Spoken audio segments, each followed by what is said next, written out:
Hey, happy Friday, community. This is a special stream today. It is our 1 day post launch stream. I know many of you joined us for the AMA yesterday, so thank you so much. And now we're here to actually have cam so you can see Carlos's lovely face and talk about the launch yesterday. So, introducing Carlos Budeo, game director of Eternal Cylinder. Hello everyone. Hey, go ahead and paste your questions in the chat and we'll make sure that we get to them for the Q&A portion. But before we get into that, I would love to just kind of do like a launch review today with you and show some of the cool stuff that the community's been doing and some of the things we're doing too. So would you like to jump to the celebration images? Yeah, let's start with those. Those are super fun. So, share here some of the very nice images some of the people have been created for the launch. Yes. I really like this one. It's like a birthday one. It is. It is. Their name is CC Sarcasm Factory on Twitter. They also are in Discord, and I honestly forget their Discord name. So go ahead and enter it if you're watching. But this was just so cool. It's just so full of joy, and I love all the different mutations too. What do you think? It's very beautiful. I really love when people do drawings of the Trebom. They with their funny faces and all. They're super cute. I love it. All right, which one's next? Let me see next one. Yeah, this one is. He could join the party. I think he's right there with the other party goers. Yes, the Sagasol. This is Sagasol's image, dancing Trebom for happy party times, which is great. Cool, very nice. All right. And there are many of these, but these are just a couple that we pulled out. Yeah, So this one actually looks like one of the plushies that we were making because I think we did one with it.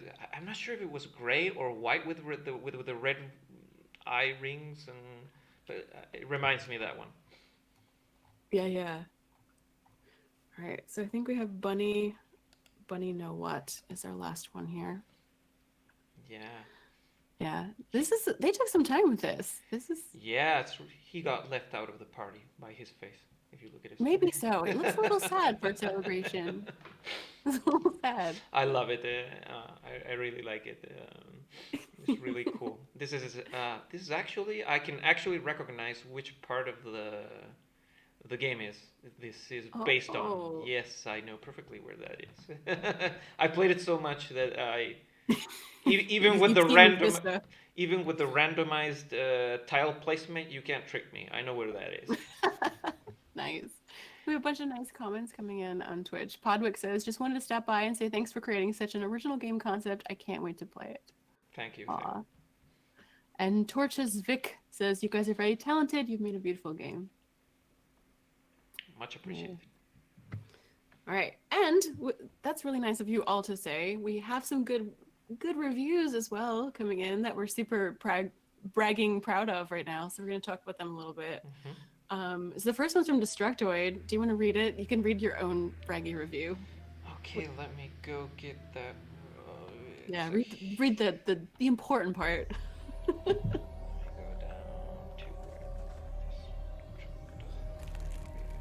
Yeah, straight up, this is one of the freshest games of 2021. I'm so glad I had time for it, Destructoid.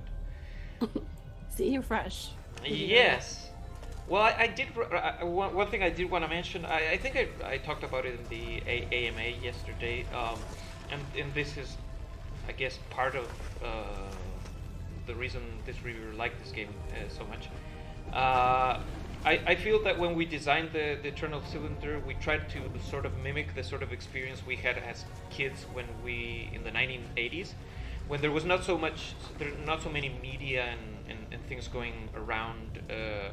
Like you didn't have like videos, streamers, and people to show you video games. So you had basically the box art, which was also very different to the actual games because they were pixelated, like very different to the box art you would get, and that meant that you were going into like a really unknown game. And since games were very early in their infancy, they didn't feel like they were all kind of like similar to other games, but with some features changed, which is very common these days. You like And that's kind of natural. Basically, through the evolution of game development, you start certain trends start forming, and you will see similarities in between games. And so, in the Eternal Cylinder, what we really went for trying to do something that felt like this is not similar to other things that I've played. I know some people have mentioned Spore before in other titles, but for anyone who's played Spore, this is nothing like it at all. So it might have some similarities with some games, but I would say it's pretty much its own thing. Yay. Yeah, no, I remember those days, Carlos, when you would look at the box and it was a beautiful painting, and you knew full well that the game you were playing was 8-bit and it was not going to look at all like this Yeah, art. yeah, those were the good times. All right, before we start telling people to get off our lawns, let's move to the second one, rock, paper, shotgun. Yeah, Rock Paper Shotgun wrote an outlandish, delightful, and surprisingly approachable survival adventure.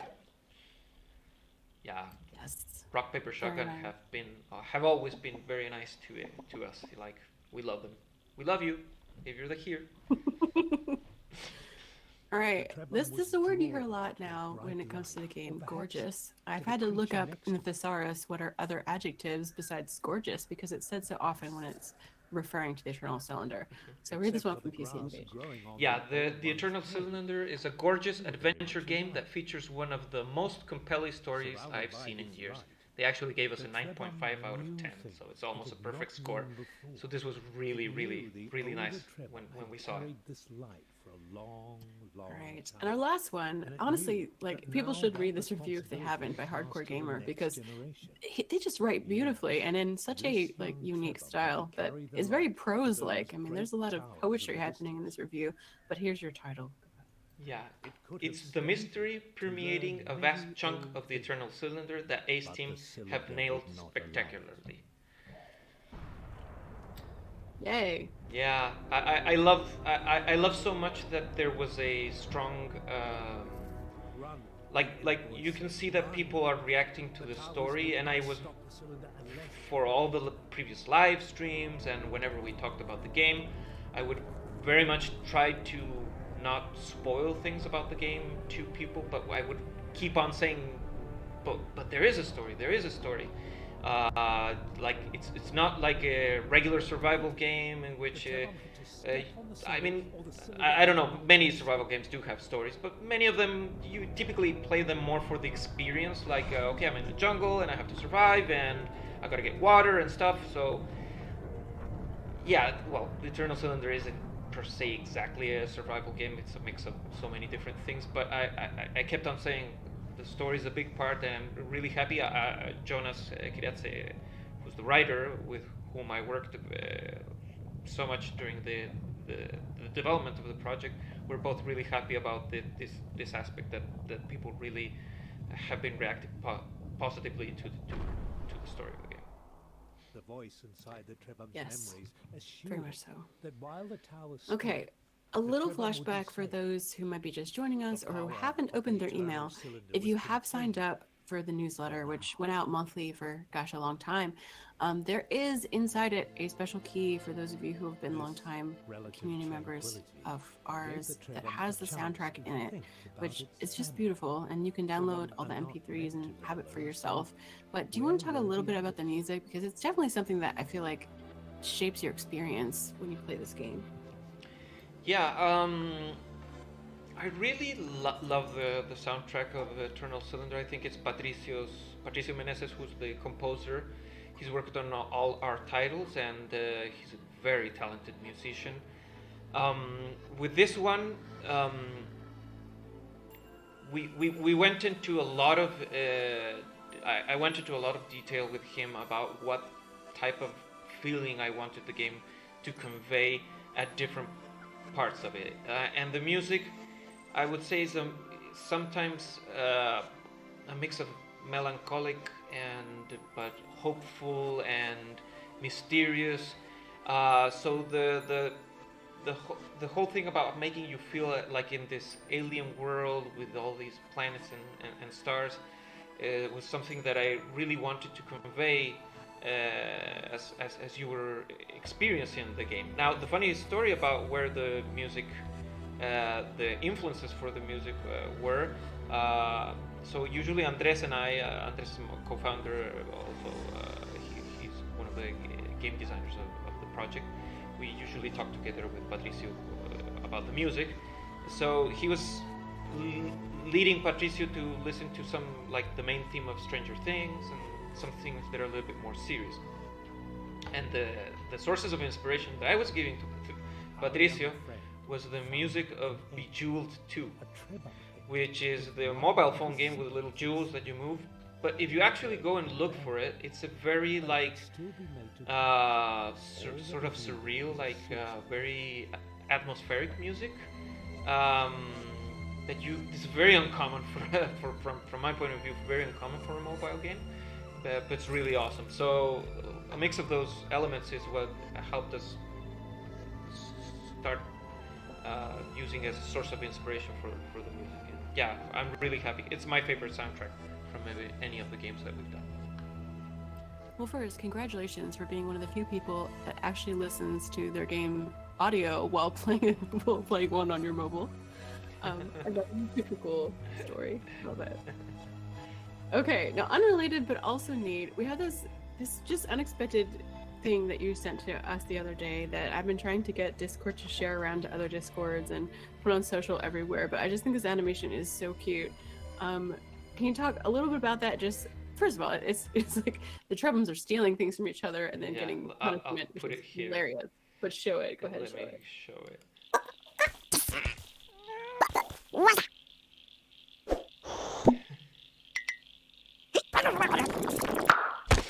So this is really funny. Let's see if I can get a little bit more audio of it. So yeah, this is animation that was done by the lead animator of the project. So obviously, the Eternal Cylinder is a 3D game in a 3D world where we do traditional like video game animation. But John, Juan Araya, we call him John Juan Araya, who's the animator, the lead animator of the studio, has a background in 2D animation.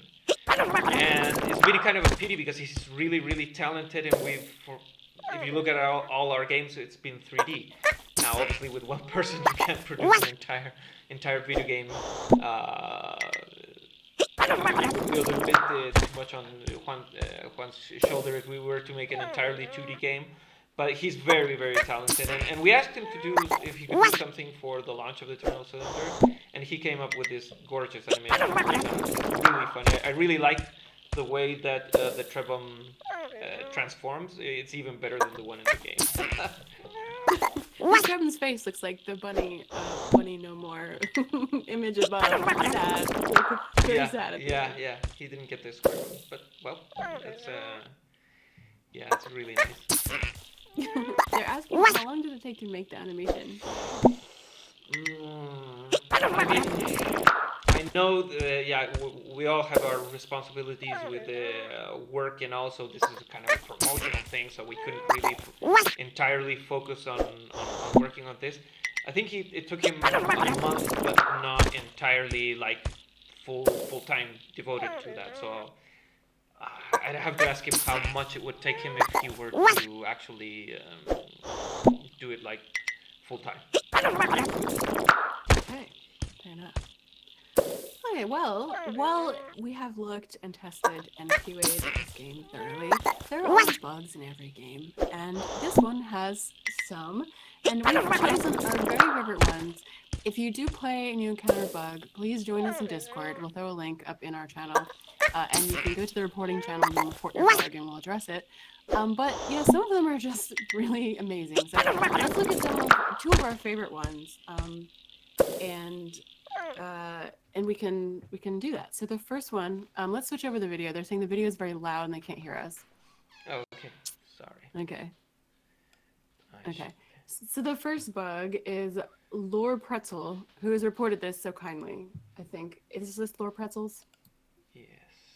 Let me see. Wow, it didn't loop. Give me 1 second. Why did you not look? It's the one where the Trebom shoots like this. I think that's Sunval 43. So this is Ah, Sunval then. Yes. Oh my gosh. Look at this again. You guys got to see this again. let's do that one more time. These mushrooms are magical. Yes, I don't even know why that happens, but it's a really funny one. Those snails do have some weird physics thingies. Sometimes you can push them, sometimes you can't. But yeah, it's typical video game physics bugs. So I guess that Yeah. those sort of things happen all the time. He's like, I'm out. Goodbye. All right, let's look at Lord Pretzel 1, who has a very different one, but also very funny.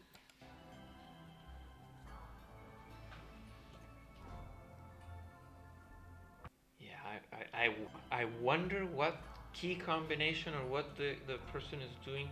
I think he's starting to eat while on the. No. Yeah, I don't know. I'll He's just walking definitely. down the stairs. I'll definitely get Alberto to sort of test that one out and see if he can reproduce it. Excellent. Well, I already have some for the next time we stream that are saved that I think you're going to enjoy. Specifically, one where you fly up in the air after grabbing an egg, which I think will be fun. So I'll share that next time. But if you guys have bugs, especially ones like this that are really not like impacting your gameplay, they're just kind of interesting, fun ones, please do share them with us. We have a channel in Discord called Funny Bugs, and then we'll put them on stream because who doesn't love a good bug? Yeah, I'm actually I was hoping for nastier looking bugs. That this really does. I will send this as a congratulations to the programmers because usually I've seen some major video games launch with some bugs that look much funnier than these ones. So Yes. I think we did Yes. a good job. Excellent. Okay, so let's jump to our live questions. But before we do, I just want to say, by the way, those of you sharing bugs, we have a lot of influencers that are playing the game, a lot of you too that are playing. So we thank you so much for sharing. We really appreciate it. Please push the word out. It's always very helpful to us to have people playing, especially if you're loving the game. We do have something very interesting, maybe, for you to see next week that might involve influencers. So I can't say anything else about it except that you should probably watch your favorite influencers and see if they have any new fun streams for you next week and what those might entail. That's the best I can tease. All right, on to our live questions. This one I get a lot too. Torch asks book. Sorry, TORCHASBK. Are you planning any new content for the future? Maybe it's too early to ask. I'm just wondering. With regards to new content, there we definitely are thinking about some things that we can do and what we're gonna want to do with the future of the game. And there have been some early discussions about maybe doing some things that were planned for the game that never made it. So if you were to go look at our Jira or you were to go look at our like our design documents, there are features that we definitely wanted for the game that we just have to cut because there were just too many things for a project this size, for a team our size. So there were more events related to what happened when the cylinder did some stuff. There were also more. There were also some enemies that didn't make it into the game. So yeah, it'll be interesting. We'll see about what the future holds. Yes, and if you want more content and more things, share the game as many times as you want to. We would love for more people to play it, and also that helps us to be able to do that later. Okay, they're asking if 4K resolution will be available someday in the future. 4K resolution, I assume, on consoles. Because I'm not sure.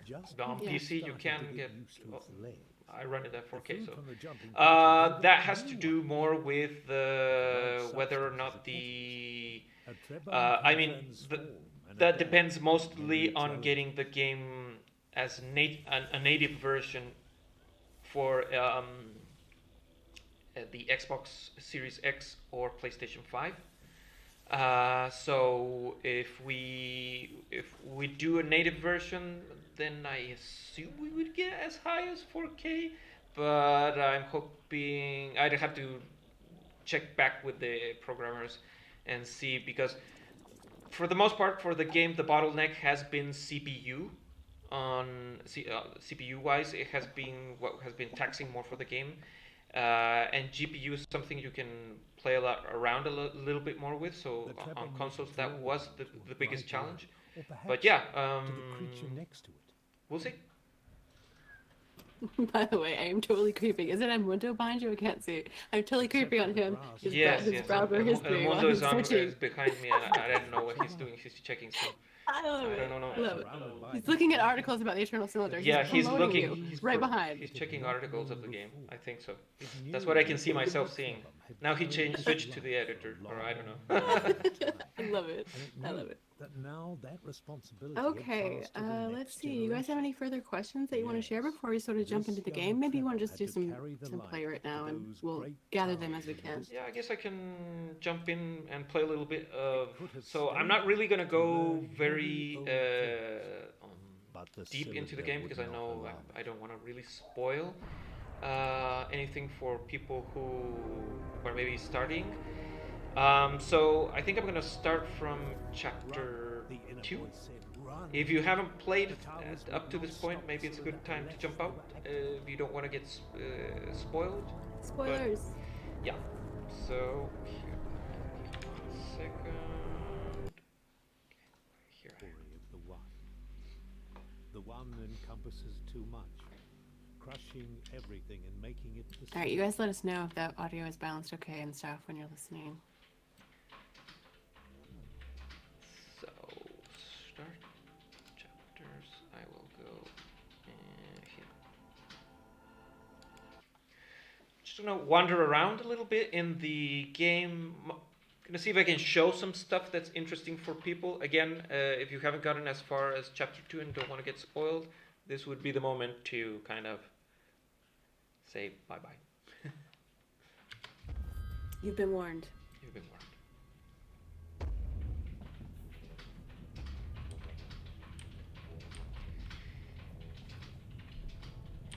So this is basically at the beginning of chapter 2. You start behind the cylinder, and the mathematician is there. You can clearly see him pushing the cylinder. And I think a lot of people will have missed this little statue here. Looks almost like a poor, like petrified Trebon. But he actually gives you one of these kind of memories that you can use in the game, which what it does is opens up the compendium. Well, obviously my compendium is empty because I'm starting from this point of the game. You would have all the different elements that you eaten, but it's pointing you at this particular one because it's quite significant if I'm going to be going into the cold world. So we can see there the mathematician leaving. And there's one thing here that I'm not sure how many people might have noticed. So there's two things of interest here. So one thing you'll notice, our little Trebon are kind of sad because they're scared. They've just been told that this isn't the best place to be. We have to get out of here. And we have these little fruits from the balloon body mutation. So I'm going to eat one of those. But I also happen to see a lot of crystal dust here. So you can start getting a lot of crystal dust. So if you start looking around, you'll notice that there's actually this crystal dust is spread out in different places. And there almost seems to be enough for you to stay quite a while here. The thing is, you really can't stay here for too long, because if you do, someone is going to kick you out. And I don't know how many people caught that. I was hoping to scare some people, I don't know if I want to wait that long or should I You spoil? should, because I have had so many arguments on Discord for this because they did not believe me and I could not find my video. And I know this happens because I was lingering here filming and then this happened to me. So let's answer questions while you run around and we'll Sure. wait for it. We'll wait for it. There is a theory crafting idea that has been deflected for a while. Can you confirm or deny that the mathematician actually pushes the cylinder every time it rolls forward, or was this a one off? Not all the time. No, the cylinder is sentient, and I'm gonna have to run away because, as you can see, I'm being hunted right now. Ah! No, no, no, no, no.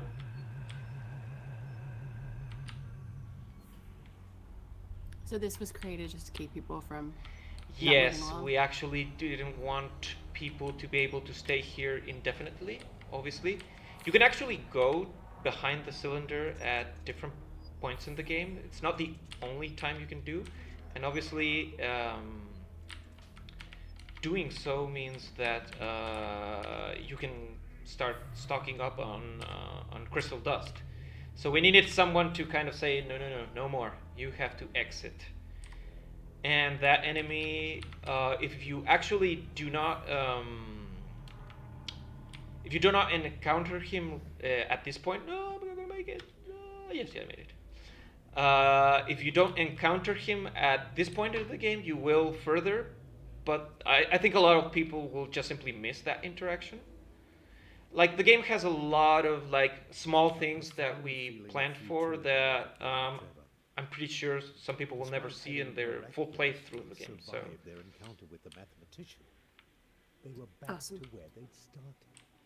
so if you remember now, I had Snowy lands of the tundra. I was told I had the memory in my compendium about They would have to push forward against the all furball. So if I did have my third eye, I would be able to track it and find it.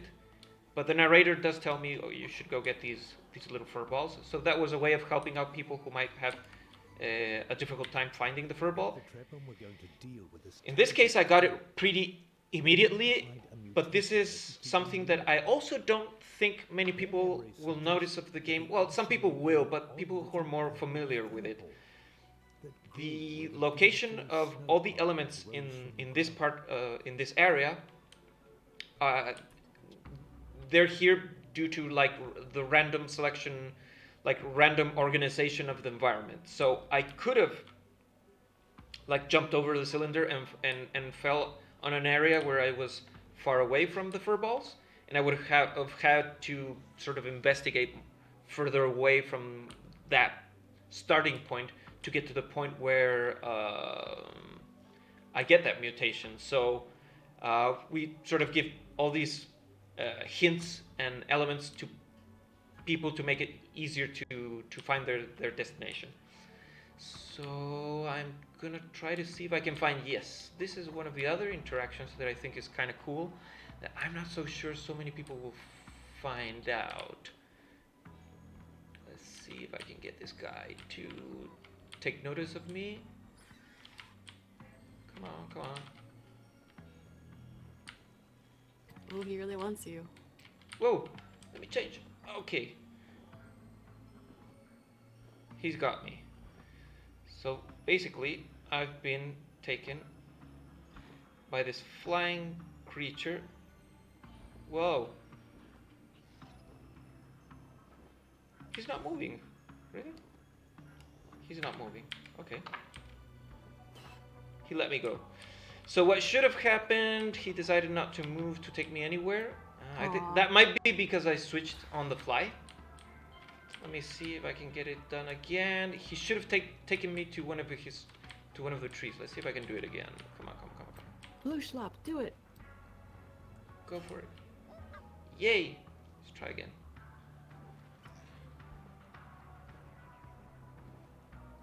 And if I survive... Oh yeah, I survived! Barely. I have to run away. And I got myself this like little like pointy thing. So what this does is just like a fortune cookie. Let me go get something to eat quickly.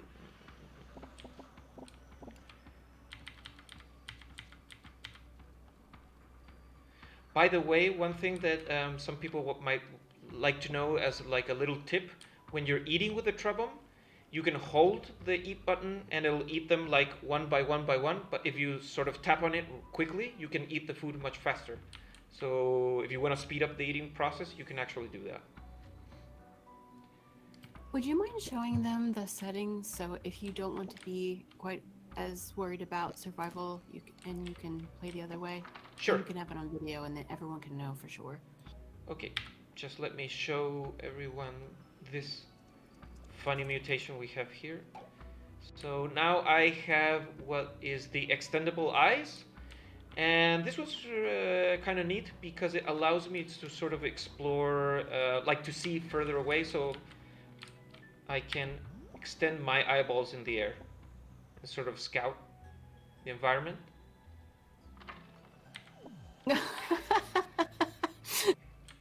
It's one of those odd mutations that almost defy physics, so, but we found it to be funny enough that we wanted to keep it in the game.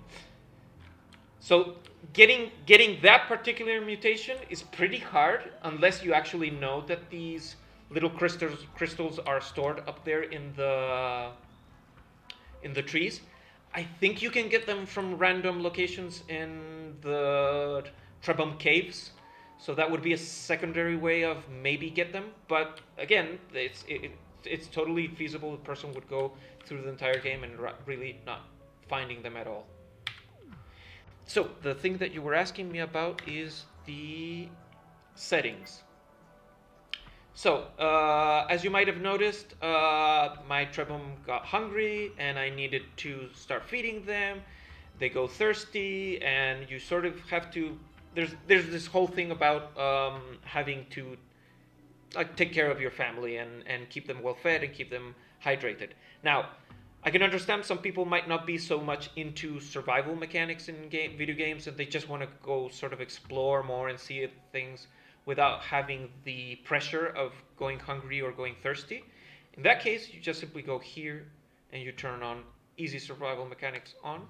I actually have easy Trebum hurt detection. I don't need that.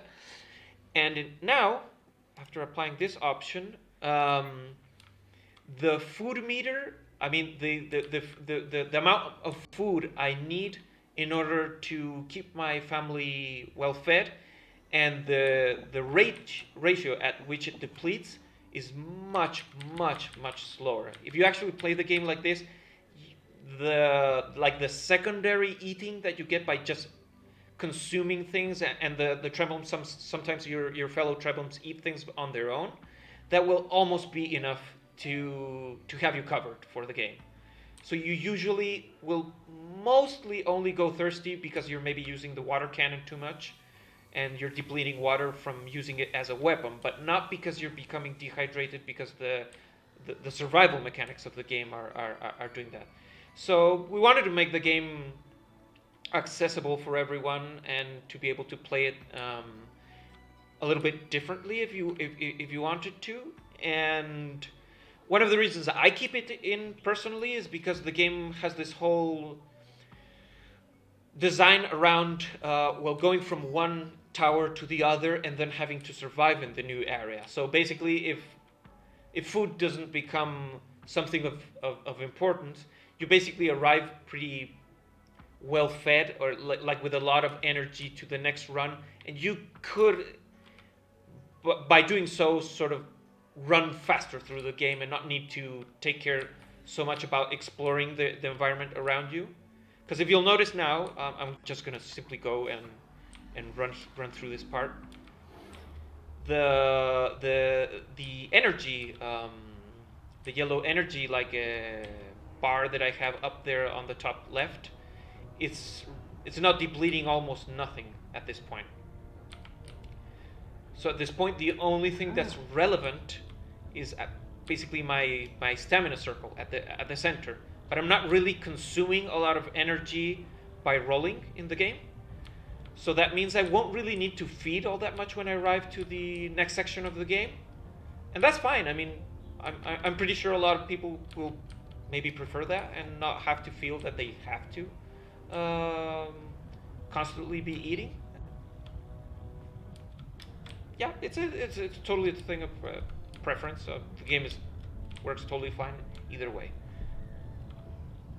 Here is a question for you. SMJ James said, I've had those like Vushlob, I forget how they're pronounced, grab other members of the group despite the group's detection settings being off. Is that intentional? I guess that's the one where the enemies focus on you rather than any trouble. Yes, I know why that happens, and that's basically so. When you put easy trouble detection, what that does is that the enemies only concentrate on your specific trebom and they don't try to attack the other ones. However, the other little trebom that are around you, they still follow you. So, for instance, if the Vushwap dives and tries to hit you and it misses but hits someone else, he'll still grab it. He didn't target that specific trebom, he actually targeted a different trebom, but that doesn't mean that the game stops working. Like, for instance, if you have easy trouble detection and one of your little friends, for whatever reason, gets bumped into Omnogrom's mouth, he's still gonna get eaten. Because if not, I think we would see a lot of bugs and stuff go like problems in the game would happen because you would have it would maybe make the trouble like sort of go into god mode or something like that, and we could see unforeseen consequences. Okay. Okay, now you said this in the AMA, but I would love it recorded for posterity. How did the name Trebum come about? Ah, that's a cool one. So, for those of you who are as old as me or older, you might have know of a game called Qbert. Since we were talking about those really old games, pixelated games. So, I obviously knew about Qbert and I knew the similarity with the Trebum when I was coming up with the design for the Trebum. So I knew that Qbert was named after like the name Hubert. So I sort of did this internal thing where I said, okay, that's kind of cool. Maybe if Qbert is Hubert, then this is the Trebum are Humbert. Humbert. And if you mix the word Humbert, you come up with Trebum. It's like you have to slice it in two, Humbert, and like sort of rearrange the name, and then you'll get the name Trebum. And this is why all the things are named Bert inside all of the Yes, actually, if the in code name for the Trebum is Bert. Like, and it has nothing to do with Bert or Ernie from the Muppets. It's because it's Humbert. Love it. Okay, guys, ask your last questions, and we'll just, if you feel like completing this section, go for it, and we'll do the puzzle. Yeah, I'll do this last part. I think it's an interesting part. This is something. Here's an interesting anecdote. This part was originally part of Chapter 1. It was not in Chapter 2. What happened is that Chapter 1 was really, really long, and we started finding out that given that the first chapter has so many onboarding mechanics, like you have to teach people what's going on and everything, that even though the length of Chapter 2 was kind of similar, it was much longer Chapter 1 because you had all the onboarding and all the things about learning things for the first time. So we actually took sections of the first chapter and put them in Chapter 2. This is one of those parts, and there's another part where the mathematician appears. So here this was created as a way of forcing players to encounter, like, get near to enemies. Like, we knew that for the most part in this game you're going to be playing as the bottom of the food chain. You're like this little helpless little creatures, and you have to, for the most part, you have to avoid other enemies because they're more powerful than you. But that meant that people would like almost always keep their distance and never get close to enemies. And we really wanted at least a few sections in the game where you're kind of forced to do that. This is also random. These little parasites that stick onto the enemies. In this case, I got two stuck to the tail of this enemy. So I have to be really careful here and throw water. How many of the parasites attach to how many enemies is kind of random. So in this case, I got quite a few. And as soon as you get... Yeah, there, he fell down. So for instance, when people have asked me, for instance, how long it'll take you to beat the game, a good example is this mission by itself. The unifier here, which I got rid of the parasites fairly quickly here. Well, I also know what to do, so that makes it much easier. He might attach those parasites to enemies which are either further away or that they are tougher enemies.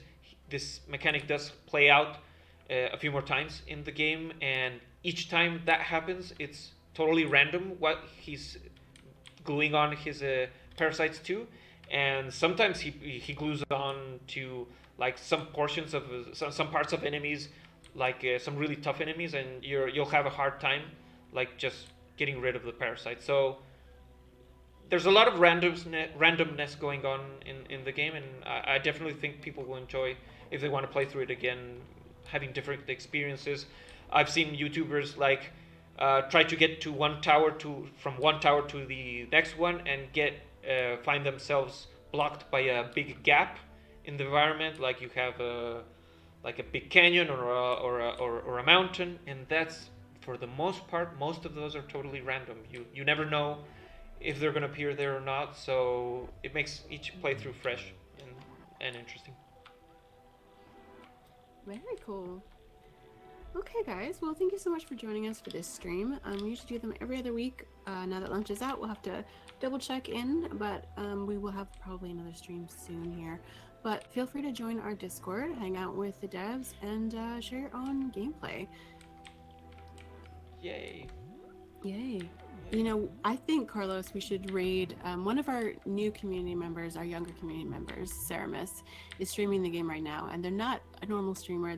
This is new for them. I think we should all raid their channel and go over there and say hi now. So as soon as the stream ends, I'm going to direct everyone over there in the raid, and you can say hi to Ceramus and just, you know, encourage him as he learns to be a streamer. Does that sound good? Sound good. All right.